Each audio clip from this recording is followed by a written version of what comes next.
Okay, let's welcome the captain of Crushers GC, the current solo clubhouse leader, Bryson DeChambeau. Bryson, you're currently sitting at 5 under. You shot a 2 under today, which was almost the low score of the day. Low score was 3 under. Incredibly difficult conditions. Tell us about your round and how it felt. Yeah, what a test of golf out there. There was so many times out there where I felt that par was just the best number that could possibly be out there on that hole. 14 being one of them. I don't know how anybody birdied 14. Number 11, I mean, that's a tough hole to birdie. 3, don't know how anybody birdied that. I almost did, but still, this golf course at every single angle just produced the most testing golf shots out there that I've seen in a long time. So I certainly enjoyed it. It was a great test. Jibo and I were patient. We focused on the wind. We made sure we put it in the right places most of the time, besides 11, but that's okay. We'll figure that one out after. And we did pretty well.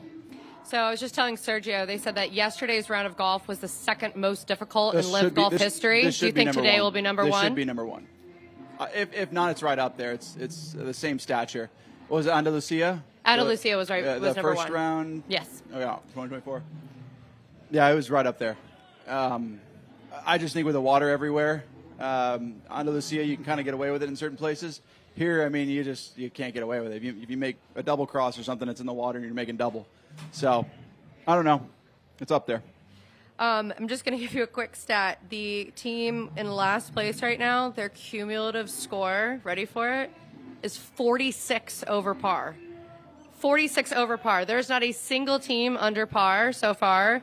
The Crushers are sitting at 12 over, tied for 3rd. Mm-hmm. Obviously, all 4 scores count tomorrow. Yep. Do you think it's going to be just anybody's game tomorrow? It's already anybody's game without the wind. Then you add 20-mile-an-hour winds out here. Yeah, it's going to be a toss-up, but I know my guys are gritty. I know they fight for every shot, so I'm looking forward to them playing some good golf tomorrow. I'm excited for them. Amazing. We'll open it up over there. Go for it. Hi, Chris, Golf Weekend. Bryson, 2 solid round Thank you. out there so far. What has been working for you these 2 days? And my second quick question, we've been here in Blue Monster in 2 different seasons, October, 22, 23 October, and April also, 2 different seasons of the year. What do you think it's the most difficult or the comparing these 2 different seasons of the year for playing Blue Monster? What do you think about that? Yeah, I like either season. A golf course plays very similar in both conditions. Maybe the wind flips a little bit, but it doesn't really matter to me. This wind is the more difficult wind, I would say. So it's a good test leading up into the Masters. Just a good test in general. I like these types of golf courses. They really do truly test to see if you have your full game. And for me this week, I think I've been working, I've been working a lot more on my starting lines. And I feel like I've hit my starting lines a lot more with that curvature, that little draw that I have. And that's just been a huge comforting factor for me over the golf ball and really difficult shots. I just go back to the driving range and have that starting line with a little bit of a draw. And that's been working very well for me this week. That's what I've been working on. Thank you. Yep. Bryson, Art Source, Galaxy Sports, and Sirius Sports. I wanted to ask you one thing going into next week's Masters. Your game is peaking at the right time. Do you feel good about that? And what are the things you want to improve upon? I mean, we're getting down to the time crunch. I appreciate that perspective. I'm not thinking about peaking or anything. I'm just thinking about how do I get better? What little things can I work on to be better? You can always get better, and that's kind of the mentality I take into these major championships, these LIV events. How do I just keep getting better? And sometimes I'm not there. I don't have anything. I don't know what's going on for whatever reason. But as I'm getting a little bit older, I'm learning how to stay on track a lot more, be more consistently on track. And so going into next week, it's going to be more the same of how do I get a little bit better? How do I start the ball on the correct line with the right curvature for a certain wind, for certain pin locations? How do I place the ball in a certain position? How do I have better speed control in windy conditions? How do I adjust for that on the greens when I feel a gust and work with it? So really getting comfortable with that for next week is a key goal of mine. And just going to take it as is and continue to work hard on my game. Great 2 rounds. Thank you. Thank you.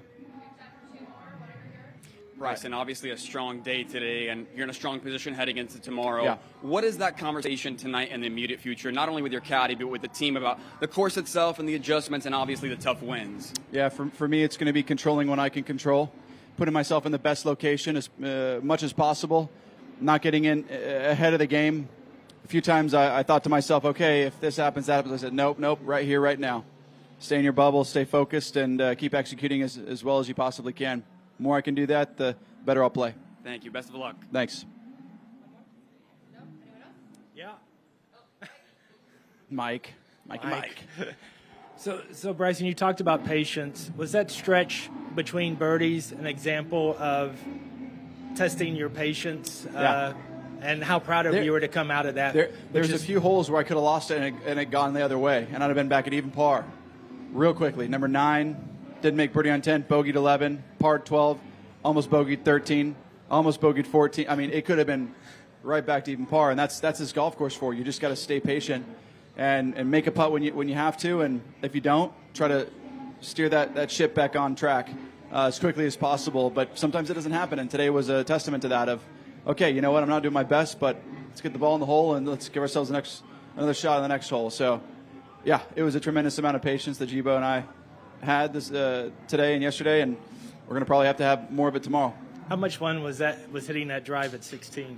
Oh, I mean, I took a big sigh. I was like, oh my gosh, thank goodness it's over the water. If that goes in the water, I'm thinking to myself, oh no, now I'm really screwing the pooch. But getting up and down after that, I mean, that's how quickly the golf course can turn on you. You hit a great drive. I mean, shoot, on 7 today, I hit a great 3-wood right down the middle, and it goes through the fairway, and I have no shot to the flag location.